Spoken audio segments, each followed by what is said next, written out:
జనసేన వలసల సీజన్ మొదలైందా?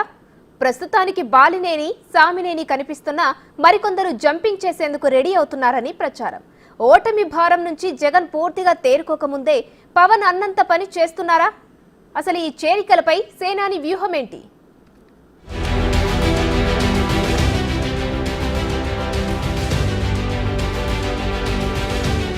విరిగిన రెండు ఫ్యాన్ రెక్కలు, గాజు గ్లాసుకు కొత్త మెరుపులు. ఈ ఇద్దరేనా ఇంకా ఉన్నారా? వైసీపీని ఉతికారేసిన పవన్ ఆ తాను ముక్కలైన బాలినేని శ్రీనివాసరెడ్డి, సామినేని ఉదయభానును ఎందుకు పార్టీలో చేర్చుకున్నారు? ఇప్పుడు నేను ఒక్కటి చెప్తున్నాను, పవన్ కళ్యాణ్ గారు నేను ఎప్పుడు మాట్లాడలేకపోయినా కూడా మాకు ఇండైరెక్ట్గా కొన్ని విషయాల్లో నాకు ఆయన నచ్చాడు. ఆయన పబ్లిక్ మీటింగ్లో 2-3 సార్లు వైఎస్ఆర్ పార్టీలో మంచి వాళ్ళు ఉన్నారు, బాలినేని శ్రీనివాసరావు లాంటి వాళ్ళని ఆయన నాతో పరిచయం లేకపోయినా కూడా మాట్లాడిన వ్యక్తి. ఆ మనసు ఆయన నా మీద అంతగా చూపించాడు. నాకు అది చాలు. నేనేమి డిమాండ్స్ తోటి నేనేమి పట్టుకుపోవట్లేదు. నేను ఆయన స్వచ్ఛందంగా పోయేదానికి. ఒకవైపు 100 రోజుల ప్రోగ్రెస్ రిపోర్ట్, మరోవైపు ఆపరేషన్ ఆకర్ష్. పవన్ కళ్యాణ్ టార్గెట్ జగనేనా? జగన్ గుర్తుపెట్టుకో, అగ్రపాతాళానికి తొక్కకపోతే నా పేరు పవన్ కళ్యాణే కాదు, నా పార్టీ జనసేనే కాదు, మర్చిపోకో.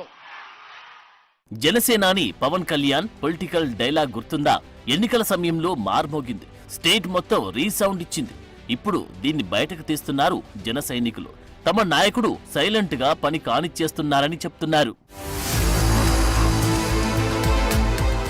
టీడీపీ, బీజేపీ, జనసేన కూటమి ప్రభుత్వం ఏర్పాటయ్యాక ప్రతీకార పాలిటిక్స్ ఉండవని అంతా అనుకున్నారు. కానీ 100 డేస్ రివ్యూ మీటింగ్ సాక్షిగా నా రూటే సపరేటు అన్నట్లు పవన్ నిరూపించుకుంటున్నారు.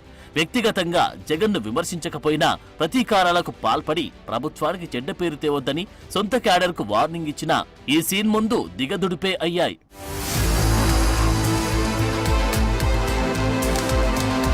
రాజకీయ పార్టీలో ఆయారం గయారాంలు కామన్, కానీ వీళ్ళిద్దరున్నారే బాలినేని శ్రీనివాసరెడ్డి, సామినేని ఉదయభాను సంథింగ్ స్పెషల్. ఎందుకంటే ఇద్దరు వైఎస్ఆర్ కు అత్యంత సన్నిహితులు. ఆయన రాజకీయ వారసుడు జగన్మోహన్ రెడ్డికి కూడా నిన్నటి వరకు సన్నిహితులే, ప్రత్యేక గుర్తింపు ఉన్నవాళ్లే.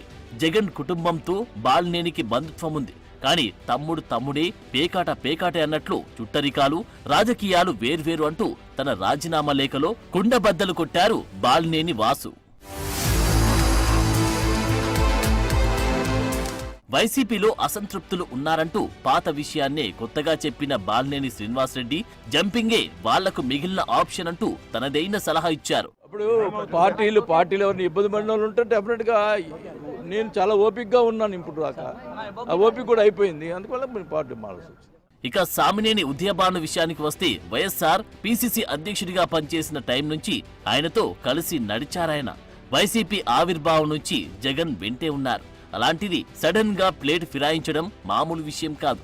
ఈ నిర్ణయం వెనుక చాలా అంతర్మదనం, అధిష్టానం నుంచి బుజ్జగింపులో తెగదెంపులో జరిగి ఉంటాయి. ఉమ్మడి కృష్ణా జిల్లాకు చెందిన ఉదయభాను నమ్మకస్తుడిగా పేరుంది. అలాంటిది ఆయన జగన్ను వీడడం పార్టీ క్యాడర్ను డైలమాలో పడేసే విషయం అనే అభిప్రాయం వినిపిస్తోంది. ఆంధ్రప్రదేశ్ ఉప ముఖ్యమంత్రి పవన్ కళ్యాణ్ గారిని కలవడం జరిగింది. పవన్ కళ్యాణ్ గారితో కలిసి విషయాలు మాట్లాడడం జరిగింది.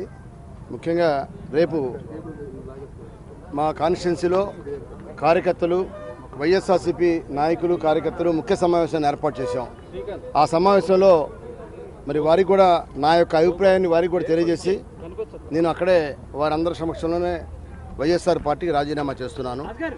ఆ తర్వాత 22వ తారీఖున సాయంత్రం ఇక్కడ పవన్ కళ్యాణ్ గారి సమక్షంలో అందరం కూడా జాయిన్ అవుతున్నాం ఇక్కడ. సో ప్రచారంలో జగన్ కు పవన్ ఇచ్చిన వార్నింగ్ ఆచరణలోకి వచ్చేస్తున్నట్టే. ఆ దిశగా ఇది తొలి అడుగని జన సైనికుల మాట. అయితే ఎన్నికల సమయంలోని అధినేతపై అసంతృప్తి వ్యక్తం చేసిన బాలినేనిని బయటికి లాగడంలో సక్సెస్ అయిన పవన్ తొలి నుంచి టీడీపీతో కొట్లాడిన నేతల్ని కూటమిలో ఎలా సర్దుబాటు చేస్తారనేది ఆసక్తిగా మారింది.